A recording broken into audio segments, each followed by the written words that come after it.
हरे कृष्णा। संजय जी कहते हैं कि दुर्योधन के ऐसा कहने पर उस भयंकर पराक्रमी महाबाहु राक्षस ने बहुत अच्छा कहकर घटोत्कच पर धावा बोल दिया। फिर तो क्रोध में भरे हुए उन दोनों राक्षसों में वन के भीतर हथनी के लिए लड़ने वाले दो मत वाले हाथियों के समान घोर युद्ध होने लगा।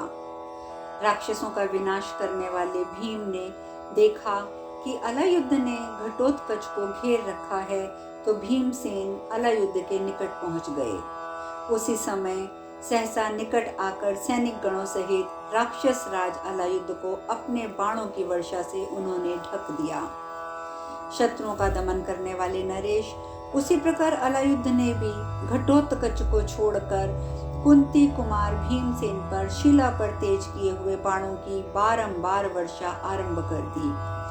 आपके पुत्रों की विजय चाहने वाले वे समस्त भयंकर राक्षस हाथों में नाना प्रकार के अस्त्र शस्त्र लेकर अब भीमसेन पर टूट पड़े, परंतु भीमसेन के बाणों की चोट खाकर वे क्रूर बुद्धि राक्षस भयंकर चित्कार करके दसों दिशाओं में भागने लगे।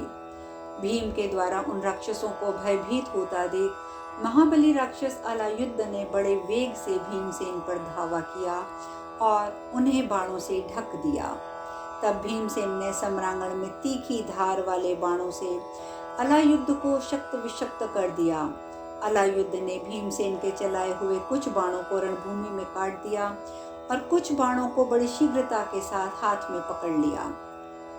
ज्वाला से व्याप्त हुई गदा के वेग को वेग से आते हुए देख अलायुद्ध ने उस गदा पर अपनी गदा से आघात कर दिया। फिर वह गदा भीम के पास लौटकर आ गई। फिर कुंती कुमार भीम ने राक्षस राज अलायुद्ध पर बाणों की झड़ी लगा दी। उस रात में भयंकर रूपधारी संपूर्ण राक्षसों ने भी राक्षस राज अलायुद्ध की आज्ञा से कितने ही रथों और हाथियों को नष्ट कर दिया। उन राक्षसों से अत्यंत पीड़ित होकर पांचाल और संजय वंशी क्षत्रिय तथा उनके घोड़े और बड़े बड़े हाथी भी शांति न पा सके। उस महाभयंकर वर्तमान महायुद्ध को देखकर कमल नयन भगवान श्री कृष्ण ने अर्जुन से कहा, पांडुनंदन देखो, महाबाहु भीमसेन राक्षस राज अलायुद्ध के वश में पड़ गए हैं। तुम शीघ्र उन्हीं के मार्ग पर चलो, कोई दूसरा विचार मन में ना लाओ। धृष्टद्युम्न, शिखंडी, साथ रहने वाले युधामन्यु और उत्तम मौजा और द्रौपदी के पांचों पुत्र, ये सभी एक साथ होकर कर्ण पर धावा करें। पांडुपुत्र नकुल, सहदेव और पराक्रमी सात्यकी, ये तुम्हारे आदेश से अन्य राक्षसों का वध करें। महाबाहु, तुम भी द्रोण जिनके अगुआ हैं, इस कौरव सेना को आगे बढ़ने से रोको, क्योंकि नरव्याघ्र पांडव सेना पर इस समय भयंकर भय आ पहुंचा है। श्री कृष्ण के ऐसा कहने पर सभी महारथी उनके आदेश के अनुसार रणभूमि में वैकर्तन, कर्ण और राक्षसों का सामना करने के लिए चले गए। तदंतर प्रतापी राक्षस राज अलायुद्ध ने धनुष को पूर्णतः खींचकर छोड़े हुए विषधर सर्प के समान भयंकर बाणों से भीमसेन के धनुष को काट दिया। साथ ही उस महाबली निशाचर ने युद्ध में भीमसेन के देखते देखते पहने बाणों द्वारा उनके सारथी और घोड़ों को मार डाला। घोड़ों और सारथी के मार जाने पर रथ की बैठक से नीचे उतरकर गरजते हुए भीमसेन ने उस राक्षस पर अपनी भारी और भयंकर गदा पुनः दे मारी। भयंकर शब्द करने वाली उस विशाल गदा को आती देख भयंकर राक्षस अलायुद्ध ने अपनी गदा से उस पर आघात किया और बड़े जोर से गर्जना की। फिर गदाओं के टकराने की आवाज से भूतल को अत्यंत कंपित करते हुए उन दोनों मनुष्यों और राक्षसों में भयंकर युद्ध होने लगा। मत्स्रावी मतवाले गजराजों के समान अपने अंगों से रुधिर की धारा बहाते हुए वे बारंबार एक दूसरे से भिड़कर खींचातानी करने लगे। पांडवों के हित में तत्पर रहने वाले भगवान श्री कृष्ण ने जब वह युद्ध देखा, तब भीमसेन की रक्षा के लिए हडिम्बा कुमार घटोत्कच को पुनः वहां भेजा। इस प्रकार श्री महाभारत द्रोण पर्व के अंतर्गत घटोत्कच वध पर्व में रात्रि युद्ध के प्रसंग में अलायुद्ध युद्ध विषयक 170वां अध्याय पूर्ण हुआ। संजय जी आगे कहते हैं, राजन, समर भूमि में राक्षस के चंगुल में फंसे हुए भीमसेन को निकट से देखकर भगवान श्री कृष्ण ने घटोत्कच से कहा, महातेजस्वी महाबाहु वीर, देखो युद्ध स्थल में उस राक्षस ने संपूर्ण सेना के और तुम्हारे देखते देखते तुम्हारे पिता को अपने वश में कर लिया है। महाबाहो, अतः तुम कर्ण को छोड़कर पहले राक्षस राज अलायुद्ध को शीघ्रता पूर्वक मार डालो, पीछे कर्ण का वध करना। भगवान श्री कृष्ण का ये वचन सुनकर वीर घटोत्कच ने कर्ण को छोड़कर वक के भाई राक्षस राज ये अलायुद्ध के साथ युद्ध आरंभ कर दिया। भरत नंदन, उस रात्रि के समय अलायुद्ध और हिडिंबा कुमार घटोत्कच दोनों राक्षसों में अत्यंत भयंकर और घमासान युद्ध होने लगा। अलायुद्ध के सैनिक राक्षस देखने में बड़े भयंकर और शूरवीर थे। वे हाथ में धनुष लेकर बड़े वेग से आक्रमण करते थे, परंतु अस्त्र शास्त्रों से सुसज्जित हो अत्यंत क्रोध में भरे हुए महारथी युधान, नकुल और सहदेव ने उन सबको अपने पैने बाणों से काट डाला। राजन, किरीटधारी अर्जुन ने सम्रांगण में सब ओर से बाणों की वर्षा करके कौरव पक्ष के समस्त क्षत्रिय शिरोमणियों को मार भगाया। कर्ण भी रणभूमि में धृष्टद्युम्न और शिखंडी आदि पांचाल महारथी नरेशों को दूर भगा दिया। उन सबको बाणों की मार से पीड़ित होते देखकर भयंकर पराक्रमी भीमसेन ने युद्ध स्थल में अपने बाणों की वर्षा करते हुए तुरंत कर्ण पर भी आक्रमण कर दिया। तत्पश्चात वे नकुल, सहदेव और महारथी सात्विकी भी राक्षसों की मार को वहीं पहुंचे जहां सूतपुत्र कर्ण था। वे तीनों योद्धा कर्ण के साथ युद्ध करने लगे और पांचाल देशीय वीरों ने द्रोणाचार्य का सामना किया। इस प्रकार भीमसेन पुत्र घटोत्कच ने भी युद्ध में अपना पराक्रम दिखाया, परंतु क्रोध में भरे हुए अलायुद्ध ने एक विशाल परिघ के द्वारा घटोत्कच के मस्तक पर आघात कर दिया, जिससे घटोत्कच को कुछ मूर्छा आ गई। परंतु उस महाबली और पराक्रमी वीर ने पुनः अपने आप को संभाला। तदंतर घटोत्कच ने सम्रांगण में प्रज्वलित अग्नि के समान तेजस्विनी 100 घंटियों से अलंकृत और सुवर्ण भूषित अपनी गदा उसके ऊपर चलाई। भयंकर कर्म करने वाले राक्षस द्वारा वेग पूर्वक फेंकी गई उस भारी आवाज करने वाली गदा ने अलायुद्ध के रथ, सारथी और घोड़ों को चूर चूर कर दिया, जिसके घोड़े, पहिए और धुरे नष्ट हो गए थे, ध्वज और कुबर बिखर गए थे। उस रथ से अलायुद्ध राक्षसी माया का आश्रय लेकर तुरंत ही ऊपर उड़ गया। उसने माया का आश्रय लेकर रक्त की वर्षा की। उस समय आकाश में भयंकर मेघों की घटा छा गई और बिजली चमक रही थी। तत्पश्चात उस महासमर में वज्रपात, मेघ गर्जना के साथ विद्युत की गड़गड़ाहट और महान चट-चट शब्द होने लगे। राक्षस की उस विशाल माया को देखकर राक्षस जातीय हिडिंबा कुमार घटोत्कच ने ऊपर उड़कर अपनी माया से उस माया को नष्ट कर दिया। अपनी माया को माया से नष्ट देखकर मायावी अलायुद्ध घटोत्कच पर पत्थरों की भयंकर वर्षा करने लगा। फिर घटोत्कच ने बाणों की वृष्टि करके उस भयंकर प्रस्तर वर्षा का उन दिशाओं में विध्वंस कर दिया। ये बहुत ही अद्भुत कार्य था। तत्पश्चात वे एक दूसरे पर नाना प्रकार के अस्त्र शस्त्रों की वर्षा करने लगे। उन पर्वत शिखरों के टकराने से ऐसा महान शब्द होता था मानो वृक्ष फट रहे हों। नरेश्वर, घटोत्कच और अलायुद्ध का वो भयंकर युद्ध वैसा ही हो रहा था जैसे पहले त्रेता युग में वानर राज बाली और सुग्रीव का युद्ध सुना गया है। नाना प्रकार के भयंकर आयुधों और बाणों से युद्ध करके वे दोनों राक्षस तीखी तलवारें लेकर एक दूसरे पर टूट पड़े। उन दोनों महाबली और विशालकाय राक्षसों ने परस्पर आक्रमण करके दोनों हाथों से दोनों के केश पकड़ लिए। नरेश्वर, अत्यंत वर्षा करने वाले दो मेघों के समान उन विशालकाय राक्षसों के शरीर पसीने से तर हो रहे थे। महाबली घटोत्कच ने उसके कुंडल मंडित मस्तक को बहुत जोर से काट डाला और एक भयंकर गर्जना की। बकासुर के विशाल काय भ्राता शत्रु समुदाय शत्रु दमन अलायुद्ध को मारा गया देखकर पांचाल और पांडव सिंहनाद करने लगे। युद्ध स्थल में उस राक्षस के मारे जाने पर पांडव दल के सैनिकों ने सहस्त्रों नगाड़े और हजारों शंख बजाए।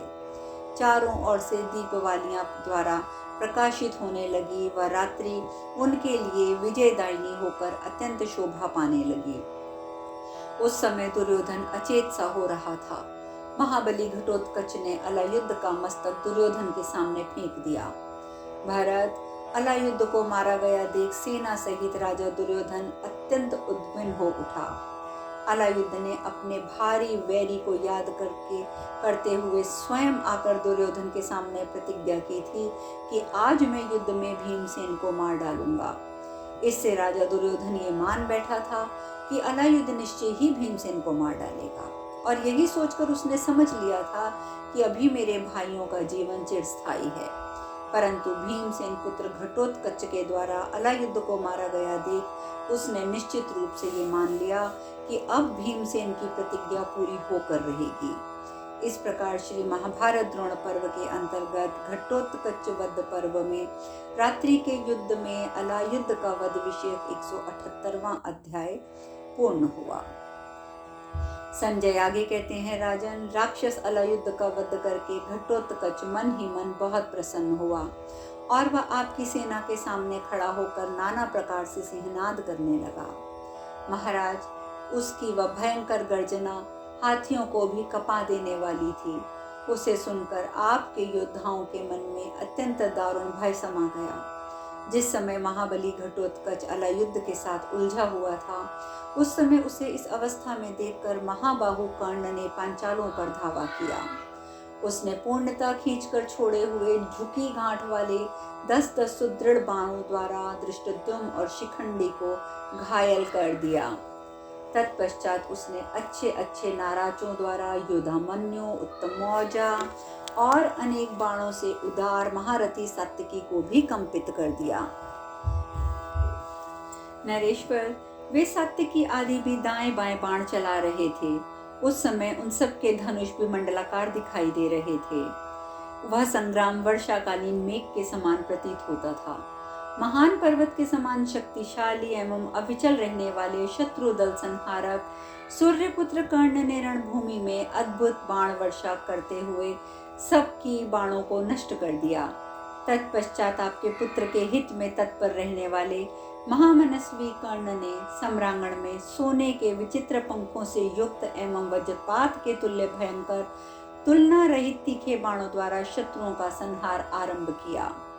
कर्ण ने वहां शीघ्र ही किन्हीं की ध्वजा के टुकड़े कर दिए, किन्हीं के शरीरों में बाणों को मार दिया, किन्हीं के सारथी को नष्ट कर दिया, किन्हीं के घोड़ों को मार दिया। योद्धा लोग युद्ध भूमि में किसी तरह चैन न पाकर युधिष्ठिर की सेना में घुसने लगे। उन्हें तितर बितर और युद्ध से विमुख हुआ देख घटोत्कच को बड़ा रोष हुआ। वह सुवर्ण एवं रत्नों से जड़ित होने के कारण विचित्र शोभा युक्त उत्तम रथ पर आरूढ़ हो सिंह के समान गर्जना करने लगा और कर्ण के पास जाकर उसे वज्र तुल्य बाणों द्वारा बेंधने लगा। वे दोनों काणी, नाराज, सुप्रित आदि की वर्षा करते हुए गर्जना करने लगे।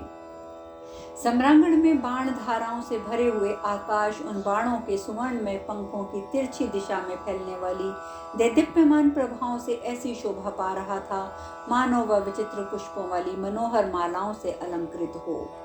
दोनों ही चिकिचित एकाग्र थे, दोनों ही अनुपम प्रभावशाली थे। सूर्यपुत्र कर्ण और भीम पुत्र घटोत्कच का वह अत्यंत विचित्र और घमासान युद्ध राहु और सूर्य के उन्मत्त संग्राम सा प्रतीत हो रहा था। संजय कहते हैं, जब अस्त्रवेत्ताओं में श्रेष्ठ कर्ण घटोत्कच से अपनी विशेषता न दिखा सका, तब उसने एक भयंकर अस्त्र प्रकट किया। उस अस्त्र के द्वारा उसने घटोत्कच के रथ को घोड़े और सारथी सहित नष्ट कर दिया। रथहीन होने पर घटोत्कच शीघ्र ही वहां से अदृश्य हो गया। धृतराष्ट्र ने पूछा, संजय बताओ, माया युद्ध करने वाले उस राक्षस के तत्काल अदृश्य हो जाने पर मेरे पुत्रों ने क्या सोचा और क्या किया?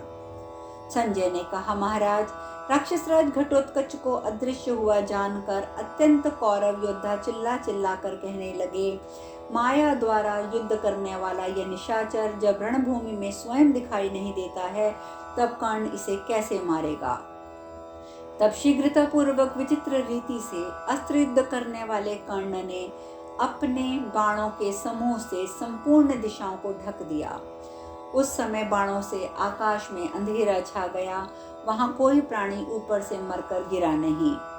सूत पुत्र कर्ण जब शीघ्रतापूर्वक बाणों द्वारा समूचे आकाश को आच्छादित कर रहा था, उस समय ये नहीं दिखाई देता था कि कब अपने हाथ की उंगलियों से तरकस को छूता है, कब बाण निकलता है, कब उसे धनुष पर रखता है, कब चलाता है।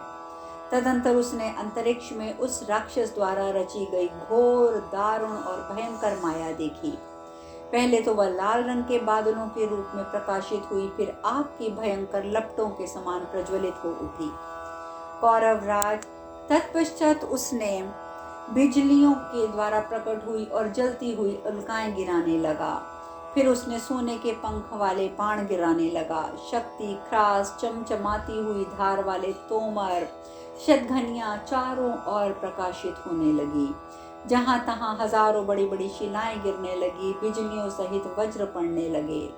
शक्ति, प्रस्तर, मुदगरों की गिरती हुई ज्वालापूर्ण विशाल वर्षा को कर्ण अपने बाण समूहों द्वारा नष्ट ना कर सका।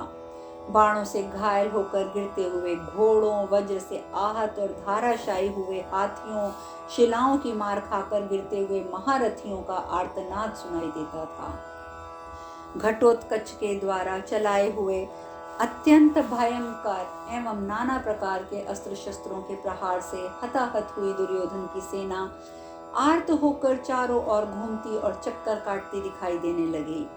साधारण सैनिक विषाद की मूर्ति बनकर हाहाकार करते हुए सब और भाग भाग कर छिपने लगे, परंतु जो पुरुषों में वीर श्रेष्ठ थे, वे आर्य पुरुषों के धर्म पर स्थित रहने के कारण उस समय भी युद्ध से विमुख नहीं हुए।